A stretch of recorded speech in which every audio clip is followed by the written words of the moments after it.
Let's talk about content. Hani, welcome to the show. How are you doing, my brother? I'm doing awesome, Russ. How are you? Not too bad. I'm excited. I'm excited about this topic because you and I met probably back in, I don't know, 2014, 14, 2015. 14, 15, yeah. And we'd been involved in podcasting and, content creation. So we've been doing this a while. And one of the things that always comes up in my conversations when I talk about the production process and producing shows for other people is why content is important. Why should I create content? And I know that you've been involved in the industry and sharing content and repurposing content. We'll get into that in a little bit. Mhm. But the reality is what's the value in this day and age of creating content, sharing it, and using content as part of your marketing efforts? To me, it's just connection. It's human connection and building that trust factor with somebody, especially when you don't know them yet or they don't know you yet, right? So, Yeah. just putting out value to the world, putting out content that's relevant to what your target audience is looking for or is frustrated with, just builds that trust with them. And that's kind of the short answer is building trust. And before someone wants to do business with you, they want to get to know you a little bit. Content's one way for doing that. Yeah. More importantly, they want to know that, hey, this person is trustworthy. And then when you do content regularly, this is magical effect where you become top of mind. So when someone's thinking about, I'm looking for, I just need to optimize my SEO for my business. Who do I talk? Who's that guy that's posting all those SEO videos, right? So that you become top of mind for, whatever specialty you're in, whatever business you're in. So just doing that content consistently, it's amazing. Honestly, like I get a lot of feedback from me. People saying, I'm learning so much from you. I see you everywhere. And you're top of mind, right? You become top of mind. You're always there in their feed, whether they're looking or watching every piece of content. We don't know, but you're top of mind. That's all. The thing, and I love what you're doing recently on the quick videos. I love that piece of the equation. And the other piece is that consistency plays a big role into this. And so when you think of content creation, and if you don't know Hani and you haven't connected with Hani yet, go connect with him. Repurpose.io. I just want to share this with you because he's doing some amazing work on multiple platforms and creating some snappy content that I'm just really enjoying. And so I wanted to share Hani and his story with you. But the reality is consistency and content builds authority, it builds visibility, and it builds really your brand where you say top of mind. And so what about repurposing content that you've created previously and you want to purpose it in the future? Do you recommend that, or what are your thoughts about that, Hani? Yeah, absolutely. To me, we've taken existing content you've already created and remixing it or repurposing it, almost like a DJ. You like make little clips from them, turn them into different formats. That's a powerful way to be consistent without having to kind of get on this hamster wheel of creating content every day. Yeah. So a lot of people feel, you have a business to run. You don't necessarily have time to sit there and make videos every single day. And you don't need to. You can do content once a month. You can do longer form interviews like we're doing now, and have someone on your team or yourself create little clips from them. Yeah. And sprinkle those on social media, one per day or one every second day. And it's like mentality of creating the content once and publishing it everywhere. And I hate that feeling. I used to be like that where I'm like, I got to make new content, but it's not always about new content. Obviously, you need new content, but you don't have to make new content every single day to post every single day. So I make content. I used to make content once a week, and I have content every day, every channel for the entire week, just from that one 10-minute live stream I was doing. Yeah. And the other thing about it is that, and you mentioned it, is taking content that has already been created, because a lot of content may not be it may be evergreen. It doesn't necessarily need to be, the topic of the day. We're not news reporters per Right. se. And so taking that content, making pieces of evergreen content, you can batch that process. Like you said, if you're feeling creative and you block out, an hour once a week, and you can actually take pieces of that content and share it out, which is so effective and it's so efficient, and then you can just put it out there. So it's a great tip, and I love that. Yeah, and if you already have a YouTube channel, it's perfect. Right? Yeah. A YouTube channel, you've already got a library of content. Go in there, rewatch, grab 1 minute clip, and I find that 60-second is like the magic number, because that works on every platform, from TikTok to IG Reels to Instagram to Facebook, LinkedIn, etc. Just do that one clip and use that across all different platforms. And I always recommend try to do more than one clip as well. Like whether it's multiple clips from a single video, or every day grab a clip, or have someone on your team do it. If you have a team, then someone can do it. So I guess my biggest message here is, don't feel like content is daunting. Don't feel like you need to create content every single day. You could if you want to, but that's not the objective here. Avoid the overwhelm, right? Yeah, you can't be overwhelmed. You got to be able to publish consistently on social media, but not having to create consistently. Yeah, I totally agree. Chris Hennessy's in the room. Hey, everyone. Thank you so much for joining us. Wendy's Good Morning Pirates. It's as though making a great dinner with lots of wonderful dishes that can be served up all week long in different combinations. Yes, that's a great analogy. That is why I'm always talking about food. I don't know, Wendy. Thank you so much for joining us, though. That is a great analogy. It's like, okay, I'm gonna create a big meal. I'm gonna slice it up and package it up, and then we can have different parts of it all week long. So it's amazing. And then people always think, your first instinct is, I take a video and I make little clips out of it. People, it doesn't have to be limited to video. You can take the video, get it transcribed. There's a lot of really inexpensive software that'll do that. And then turn that into a blog post, turn that into a social media text post. There's more to it and grab quotes and put them as graphics from, in 2 seconds, you can grab a template from Canva and just paste a quote from one of your videos. And that's content. It doesn't always have to be video, doesn't have to be audio. Mix it up, serve it up. But the heart of it is that initial piece of content that you created, whether it's a YouTube video done, last week, a few months ago, last year, or it's new content that we're making today. Yeah. What's the content that you enjoy making most? That's a great question, because I used to be all about live streaming. I loved it because you didn't have to edit. Fire up the camera, especially when you're having a conversation like we're doing now. You prepare in advance, but then you have a conversation. It's natural, it's real, and then your job is done as the content creator. You've already created this content, and you can slice and dice and repurpose all you want.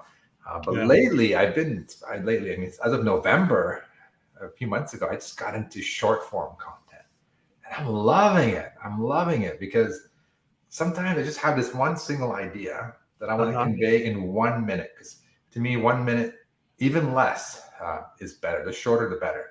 So I've been going all in on TikTok, and then obviously repurposing my TikToks to all my other platforms. But I love it. I love the short form, one topic. I have a structure. I do a quick hook in the beginning and say, hey, you're going to learn about this. Here it is. If you like it, follow me for more. So it's like a very simple structure. And you deliver and you focus, and it's really good exercise in focusing on delivering one message per video. It's high energy, it's fast, very minimal editing, and I've been really enjoying it. Like, I loved it. I look forward to doing it because I have fun with it. Like, move around a little bit, talk really fast. It's just. I can tell you're having a great time during the shoot too. I just like record. It's off on my phone. I just turn my camera angle to change different angles. It looks, and the beauty is because it's like, short form content. It's not meant to be Hollywood style. You don't have to worry about your background's a little messy. It's all good. It's real. It's just real, and just being yourself and teaching. The point is you have to have value, of course. You can't just go in, hey, I had this for breakfast. That's not really exciting for short form content. But definitely short form is lately been my favorite. Yeah. And I take that everywhere. It's the same principle. Take it, get it transcribed. I post the same short form across LinkedIn, Instagram Reel, you name it, like all the social platforms. Yeah. And then turn into text posts from there, like, short text posts, like get them transcribed and then put that as a text post. You can do so much, even with short form content. Yeah. I'm really curious what you've seen in the reactions and the response to those short form videos, sharing across different platforms. Yeah, it's great. It's been great. I mean, to me, I always tell people, like, have a go-to platform, right? Especially if you're starting off, you're like, oh, I'm overwhelmed. How am I going to put it here and here and here and here? Just focus on creating, like, talking to whatever style it is. If you want YouTube as your primary, focus on creating 1 to 2 to 3 minute videos, maybe 5-minute videos. So more like really teaching some idea. If you want TikTok, my go-to right now is TikTok lately. Been experimenting there. Really short, 30 seconds to a minute, get your point across, but you got to make those daily, or at least post them daily. I make 3 or 4 in one day, and then I publish them separately. So focus on that one platform, what it wants, study it, follow the right people. That's what I did. I followed all the people who are doing content tips, content marketing, see what hashtags they're using, see who has the biggest followers, comment on their posts, like get into that community, learn about it, and then start posting content that see what's worked. Like, oh, this idea, people are talking about this. I'm going to make my version of that video and teach about what I learned, and just study that platform and connect it. It's not engagement. Engage with people. Yeah, it's not about posting, posting and walking away. It's all about getting into that community. I've had like 3 or 4 or 5 Zoom calls with people, one-on-one calls, not clients. Like, we're just like partnerships and just chatting right from TikTok. And people would think, oh, TikTok is for kids, it's dancing, and it's not like that anymore. You can really, the more you post about a certain topic and you follow those people, the more you learn that it's a platform for everybody. I need to go back and venture out and get that, get my TikTok. I mean, like, honestly, like, if you're rocking on LinkedIn, focus on LinkedIn, serve that LinkedIn community well, and then you can still take that content, put it on TikTok, and you can still repurpose it, but definitely pick a platform, study it, be active on it, grow your community on it, and then you will expand your reach by putting that same content on different platforms. Well, it's interesting too, because we're both involved in Winject, and that's a podcasting platform. It's actually a community where we're doing a lot of things for a lot of different podcasting, podcasters. And the other thing that I think is really important to understand is that, like the Pirate Syndicate, I'm teaching and coaching and sharing information with live stream producers that are producing shows for people. So there's a niche for almost anything that you want to do in the content creation space. And there's help and support in those arenas as well. And with Repurpose.io, I was actually teaching what I called the traffic circle, which is essentially the philosophy behind what you're allowing people to do with Repurpose.io, and building systems that allow you to support it, or having people that you have assist you in that process is so critical, because it's a noisy world. Let's admit it. There's a lot of noise, and that's why it's even more critical that we engage with people and build communities around this concept and this idea of whatever it happens to be we're talking about, right? Yeah, no, absolutely. The whole idea of community. I feel a connection with my audience on TikTok. I feel it on Facebook, and there's some platforms I feel it's cold. Like, I put out, I'm not getting the feedback. For me, it's Twitter and even Instagram. Instagram is kind of hit and miss for me, and it's going to vary depending on your industry, vary depending on how often you post, etc. But I'm not worried about that. I'm still posting my content there. It's slowly growing. Like, I'm slowly attracting the right people by using the hashtags. Have been a very interesting thing I've been studying for each platform and doing a little bit of like research on that per platform, and it's helping.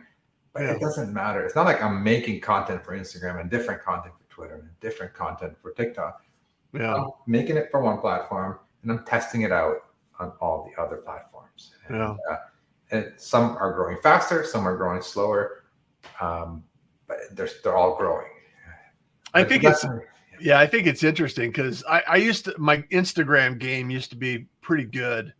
And over the years, it's like, okay, you wander, and for the most part, over time, my home base has been LinkedIn. That's where I've been placing most of my energy, and continuing to share out to other platforms as well. And I think I would probably benefit by going live a little bit more frequently on Facebook and Instagram, and up my game in stories, and do some more TikTok, short stories, short format things, because I see you and I think it looks fun, and what I'm doing right now is I did 500 episodes. I'm probably closer to 600 now. Wow. In the live streams. And I think I'm going to go down to 1 day a week, and then take that time that I would produce shows in the morning and probably repurpose the content that I've already created and go through the library and actually pull some nuggets of knowledge out of those, and then share them into short formats. I think that's going to be part of my effort going forward. Yeah, I think it's, you're spending the time. It's still, you're creating content. Creating it from existing content. You're creating these clips from existing content. So yeah, it's definitely a good strategy to take, especially if you're doing the long form, you're doing the podcast, and you're doing the live streaming or the video that's not, 30 seconds or a minute. You have a beautiful opportunity to take one video and turn that into 4 or 5 clips. Especially when you have guests, there's always this golden moment that when you're talking to a guest and they say something, you're like, wow, that's magic, right? Or you say something in the conversation. So there's a lot of nuggets that you can pull out from existing content. And that's a great strategy.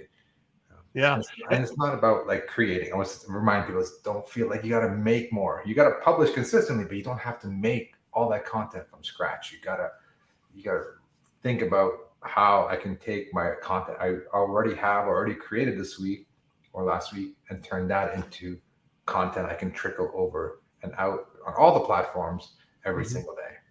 I think if you took 20% of your time in the content creation piece and 80% in the engagement and the promotion piece, putting that out there, I think you would probably be further ahead than if you just create a new content every single day. You're going to burn out. You're going to feel tired. And you're not going to get the reach, right? If you're making it always going live on one platform, for example, you're missing this opportunity of putting it on other platforms. It's like I have 4, maybe 5 live streams today. Wow, that's amazing. Wow. I still have work to do. It's like, okay, I got other things I got to get done today. So yeah, exactly. So everybody's business is different. Some people can afford to put a whole day. Some people can afford maybe 1 day a month, but it's important to put out content. And if you're not even ready for video, do written content. Some platforms works, but like LinkedIn, just text, just to, get your thoughts down in a little LinkedIn post. You don't have to do video. I mean, I recommend video and, mixing up video with text and graphics, but start by posting, get your thoughts out, get in the habit of writing out in this, it's not always teach. A lot of times for me, I like to teach or kind of educate, but it doesn't always have to be like that. It's actually better to mix it up. Tell something behind the scenes of your business, something that happened to you, happened to a client of yours. There's so many opportunities to share content that's not teaching. Yeah. Now I want to ask you, do you create the video and then upload it to TikTok and Reels and stories, or what's your process for distribution of content? That's a great question. So you have a great tool, and I kind of want to think of behind the scenes, how you think. Yeah, absolutely. I was having a conversation with somebody on Facebook yesterday about this, and I'm just like, let me just share with her what I do. She's like blown away. Like, wow, thank you for sharing. I'm like, I love it. I love talking. Yeah, I love sharing. I love sharing. Like, there's no like, hey, buy my course before I can tell you. No, it's here's how I do it. Like, in fact, if you go to the Pirate Syndicate /courses, there's a lot of free courses already up there. Yeah. So my process is this. I've been focusing on short form. So TikTok's my number one. So shoot my 1 minute video, do some basic editing on TikTok, hit publish. So it's basically natively, from my phone, publish that to TikTok.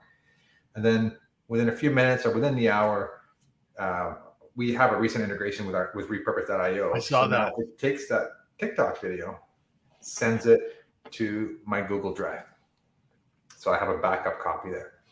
And then I go into Repurpose.io and I can go in and I see my TikTok there and I just say publish to LinkedIn, publish to Twitter, publish to Facebook. So I go to LinkedIn, Twitter, Facebook, and YouTube Shorts. Okay. It was like 5 clicks, 1, 2, 3, 4, 5. I can even automate that, but I like to change, like, for example, the title on TikTok is very short. So I like to add a little more kind of meat to the more substance to the title, especially on LinkedIn, you have more characters. So I expand on it. But really, if you didn't really care about that, you can just have everything automatically go to all those platforms. But I like to massage them a little bit. So, in a few clicks, I have it on LinkedIn, Twitter, YouTube Shorts, Facebook page, and then and Instagram, my Instagram feed. And then the reason why I send to my Google Drive is I have someone on my team go in and post that to IG Reels. And also Pinterest has... Are they ever going to open up their API? For the Reels, I'm checking on a daily basis. Not yet. But there's another magical one that it's hard to explain why it's so, maybe because it's still new. It's Pinterest, but they have something called a Pinterest idea pin, which is not your regular pin. It's an idea pin. It's basically like IG Reels is to your Instagram feed. So it's this new thing. So I've heard about it. I'm like, let me just try it, and then you just get so much reach. It's amazing. You can't track the clicks, but just the eyeballs that you get on that platform. Yeah, it's amazing. So those two are the manual ones: IG Reels and the Pinterest idea pins. Yeah, everything else is automated through our platform, which is a beautiful platform, by the way. So this is a rare new integration. So I'm really like kind of testing. I'm always my own customer. I build these things. I don't want to say for me, but for the style of creator that our audience is, and I'm my own customer. So that's always good. But that's my flow: is TikTok first, go out to social, and then automatically to Repurpose, and then manually to IG Reels and Pinterest idea pins. And I do that. I do it daily. Like I do, not weekends, but I do 4 to 5 times a week a video. Sometimes I record them 2 or 3 in one sitting, because there's an option to save as draft. So I can like basically edit everything on my phone. Everything's done from our phone. There's nothing else. There's no complicated technology. It's just a phone. From the editing to the posting is all done through the phone. You can save them as drafts, and then you can publish them every morning to TikTok, and then everything else happens automatically. Automagically delivered. Automagically, that's my favorite word. And it's brilliant because, and that's why I think I gravitated so well with connecting with you back in the podcasting days, because the philosophy of content creation and just working this flow and making this workflow easy for people to understand. It's like, you don't have to create it. The thing, shifting gears a little bit, I still have corporate clients that feel that content isn't the way they get business. And are you bumping up against that in the enterprise or the corporate environments? Are you seeing more adoption in those arenas, or do you think that there's going to be opportunities? I see a lot of opportunities opening up, but I'm not sure what the adoption rate looks like. And I was going to ask you what you've seen and kind of what your experience has been with enterprise. Yeah, I'll be honest. For me, we attract, because our platform is like, it's low price, and it's tailored for smaller content creators, like Sure. solo people or people with very small teams. So I don't work with enterprises. Mm-hmm. We don't do coaching consulting. We're just, we're a software company.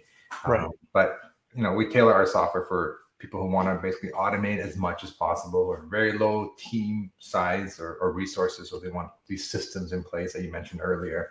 Yeah. I've seen from my years of experience that, like, yeah, enterprise, bigger companies, they want everything to be professionally shot, and which makes sense, right? They have an image and a brand, but that prevents them from putting content out consistently. And we talked about the importance of consistency. Yeah.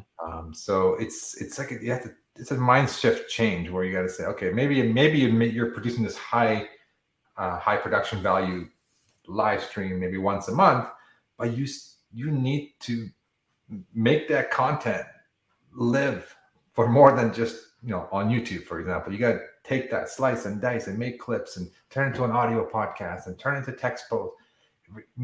Give more, extend the life of that one piece of content so that it can, work for you.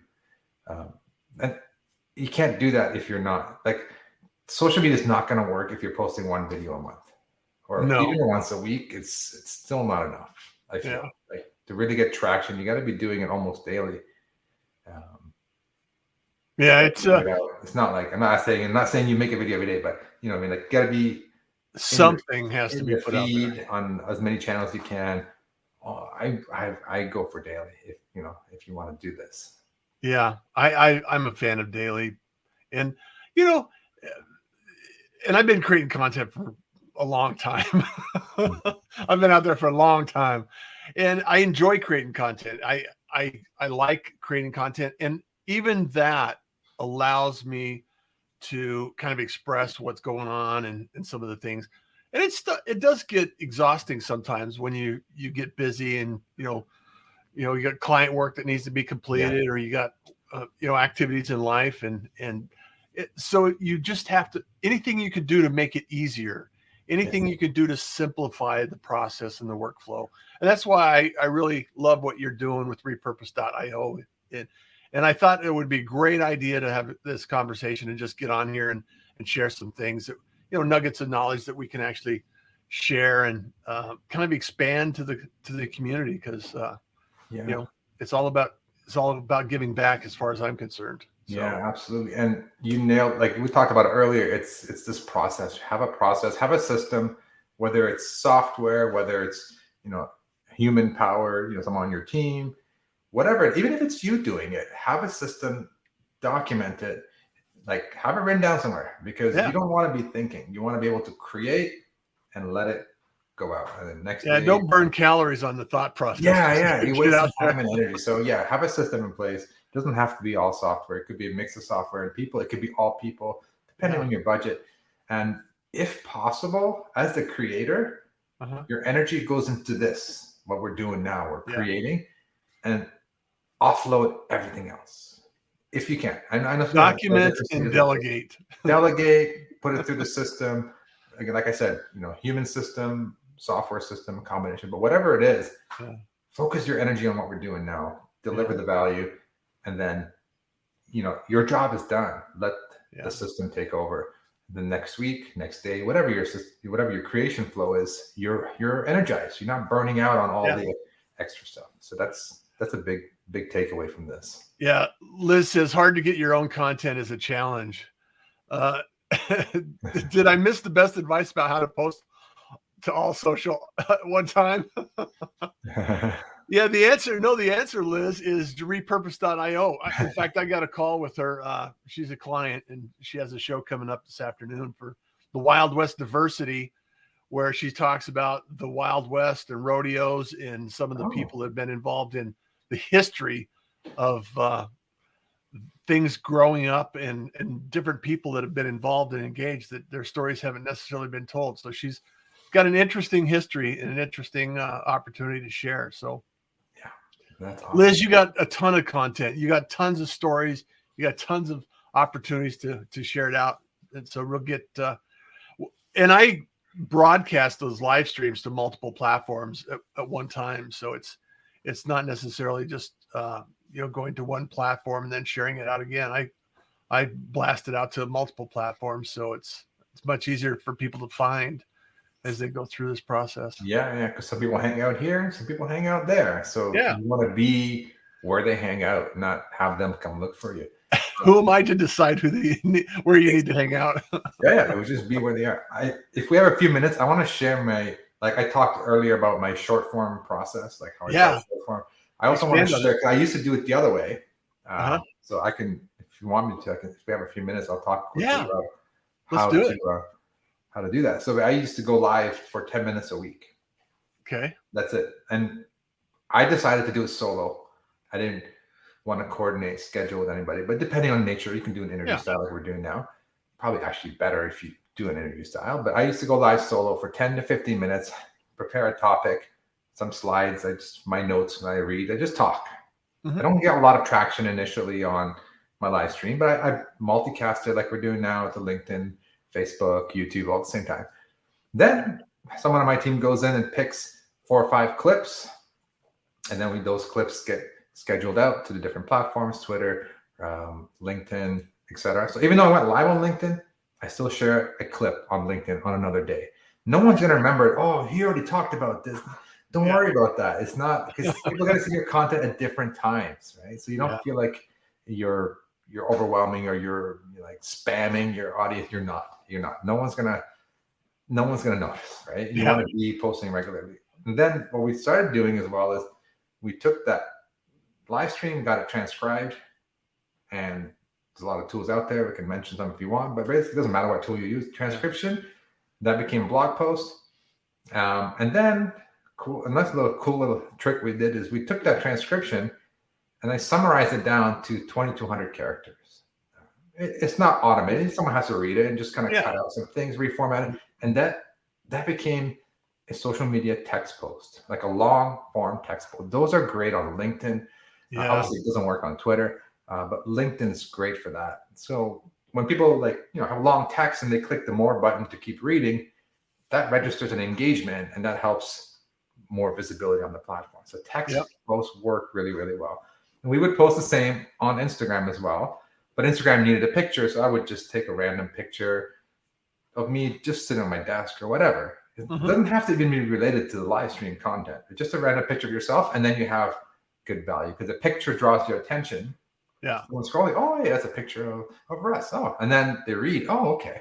So the picture doesn't have to be necessarily related to what the live stream's about, but it just draws their attention. And you can have another piece of content on Instagram. We did that on Facebook, and we did that on LinkedIn, like the text versions, and also the clips. And then the last thing we did was we pulled maybe 2 or 3 quotes, and we just pasted into our template from Canva, and that became a graphic. So we post the graphic post. So for that 1 minute live stream, that 15-minute live stream that I did once a week, we had content on every platform in different formats every day for the entire week. It's amazing, right? So there's so many different opportunities, whether you want to create short, and distribute that, or you want to create long form and slice and dice. There's still, you can turn every piece of content into at least have it on different platforms, 33 different ways. Yeah. I typically I've been taking on the Pirate broadcast, I multi-stream it, and then I do exactly what you suggested. I take it and create a podcast out of it, which is distributed off to 20 platforms. And then I take I'm currently using Otter, or not Otter. I was using Otter, and now I'm using Descript to do the transcriptions. And then that goes into a blog post, and then that goes back out into the stream, and then I could continue to share that out over and over again. So, and it's really, once you get the rhythm down and you get the workflow down and you get some support around it, it's not that difficult. And I think what I'm going to do instead of going live every day, I think I'm going to shift it up this year, like I mentioned, and I think I'll do maybe once a week, go live for a longer period of time, and then maybe take that and put more energy in the engagement side and the content processing side. Yeah. So Maybe do some TikToks. Maybe I'll do some TikToks. Yeah, you can turn these 1 minute clips Yeah. into TikTok videos. I think they actually extended it to what, 2.5 minutes now? Yeah, I think you can even go maybe even 5. For sure 3. For sure Yeah. 3, maybe even 5. But what I learned again, I studied TikTok. Like, when I first started, I studied it. Like I wanted to do it right, not waste my time on it. One of the biggest factors is on TikTok, maybe other platforms as well, but I know for sure on TikTok. Well, I don't know for sure, but from my experience, is that watch time, the percent of watch time. So if you have a 30-second video and someone watches all of it, they're more likely to watch all of it. And that's like, 100% watch time. That's good content. If you have a 3-minute video and they watch the first 10 seconds or the first 30 seconds, that's a smaller percentage. Right. And that's like, TikTok's like, no, this is not good content. So that's why I'm just like, compress that to as short as possible. 15 to a minute max on TikTok. Even a minute is pushing it. I know it sounds like, oh my God, 1 minute. Like, what am I going to say in 1 minute? But trust me, if you have one topic, you talk a little bit fast, because it's got to be like energy. Right? Yeah, you have to have a little bit of energy into it. And then you can get a lot of information in that 1 minute. And I keep mine under a minute because I know I'm repurposing to IG, to Twitter, and to LinkedIn. So I just keep it under 1 minute, and it works on all the other platforms. Yeah. A quick question. Do you use a separate channel for YouTube for your shorts? No, I use them on my main channel. So they kind of split up the videos automatically. So if you have a vertical video that's under 60 seconds, YouTube will put that. It just shows up as a short on your channel. So you don't have to do anything actually anymore. I was kind of curious about that, because some people, when it first came out, people were saying, hey, I'm going to put it on another channel and do something different with it. It's like, you could. I mean, yeah, if you like, again, like I'm simple. Like, let me just put this out there. I make long form videos once in a while, not as much. Like, but a lot of my content now on YouTube is short form. And again, YouTube, it's hit and miss. Sometimes I get a few thousand views. Sometimes I get like 20. It's not consistent. IG Reels was the same. I post this one video, it's like 20. Next day I post a different video, it's 3,000. Like, what? Well, LinkedIn killed their stories. They used to have it for a little bit. Okay. They had it for a little bit, and then it went away. So now that I've seen something about audio rooms now. They're getting audio rooms now. Yeah, it's like Clubhouse, but yeah. I think you're probably involved in the dub days, or the not dub, but blab days. Oh yeah, the blab day. That was like, to me, like the original. That was crazy. People on video, like with a simple browser. It was amazing. I met so many people. Yeah, I met so many people there. Yeah, technology's changed. You can't do it all especially if you're not making any content. You're like, what do I do? Do I do Clubhouse? Do I do that? Always think, can I repurpose that content easily? That's always like my thing. Like if I Clubhouse, I don't know about now, but back then you couldn't record them. So it's like, then what's the point of spending an hour in a group discussion? Then that content goes away anywhere else. It's like, no, thank you. I might join a few Clubhouses and speak or listen in, but as my main content, no, it's either YouTube. And if you're not comfortable on camera, then do an audio podcast. Or if you're not comfortable, YouTube live, just do a live. That's the best way, in my opinion. If you're not comfortable live, then do a YouTube video. If you're not comfortable being on camera, do an audio podcast. And if you don't have time or to schedule interviews, play around with short form content like TikTok or IG or whatever you want to do. It's short form, under a minute content. That's it. All those can be repurposed into all the different formats we talked about. So I love it. Keep that in mind. You want to give as much life to your content as you can. Don't let it just go on a platform and then disappear and you can't get it again. Yeah. Well, Hani, this has been fabulous, and I really appreciate you stopping by. It's always great to connect with you and hang out. So if there's anything we could do to add value to your day, I know Liz says, I'm on it, repurpose.io. So, nice. And she says that TikTok blocked us at 3 minutes today. So just an update. 3 minutes is a long time. for sure. Yeah, it is. Especially on TikTok, the attention span is so short there that you need to, like, people are like, next. So you gotta, those first 3 seconds, you gotta capture their attention. Yeah. And then that's the first part of your video. And then how do you keep them on for 3 minutes? It's pretty hard. So that's why I'm always telling 30 seconds to a minute max. Yeah. The first 3 seconds are the most important thing. Say something, you're like, oh, I'm gonna pause here and listen. So definitely. And then the stickers. I've been learning a lot about not these stickers. Oh yeah, what about the stickers? We haven't like even the talked about text stuff. Like same idea, right? People are scrolling through. Sometimes the sound is off or low. So the first 3 seconds, you want to sell them on. Your first 3 seconds is to sell them on watching the next 3 seconds of the video. It's like, why should they stop scrolling? Oh, learn how to, push. One of my latest videos, like, how to push your TikToks to YouTube Shorts automatically. Oh, okay. Sounds interesting. I'll stop. That was like my headline. That's what I said verbally, but also in text. That was the most visible part. So I caught their attention. For anybody interested in that, caught their attention in the first 3 seconds. Well, what it does is qualifies people. Yeah. Like I don't necessarily need to spend invest a lot of energy in people that have no interest whatsoever in my products, right? Yeah.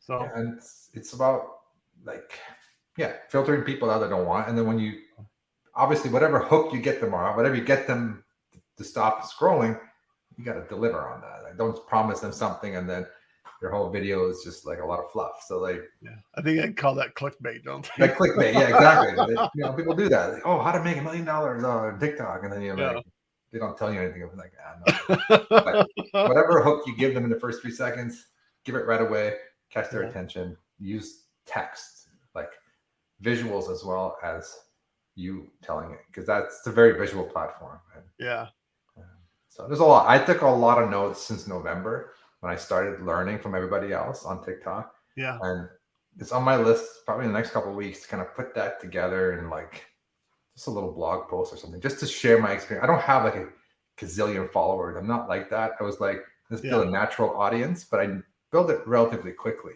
Yeah. And more importantly, it's the right people that I want to attract. I'm not attracting. That's the key. That's the key. I want to connect with the right people. And right people. Yeah. Yeah. So I'll have to check it out. You've inspired me to take another look at it. So, well, Hani, thank you so much for being here. I really appreciate you and all the time and effort and energy that you do in the Repurpose.io and helping so many people around the world create their content and get it out there. Because I believe in it and I believe in what you're doing. So anything I can do to support you is happy to do so. Appreciate it. And thanks for having me here. It's a lot of fun. All right.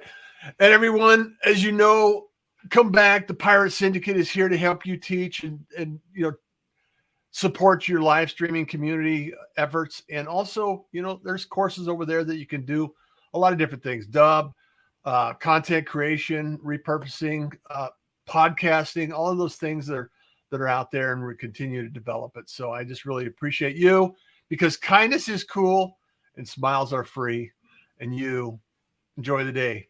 Take care, everyone. Thank you for joining the Pirate Broadcast. If you found this content valuable, please like, comment, and share it across your social media channels. I would love the opportunity to help others grow in their business. The Pirate Syndicate is a platform where you show up, we produce the show. It's that easy. If you want to be seen, be heard, and be talked about, join the Pirate Syndicate.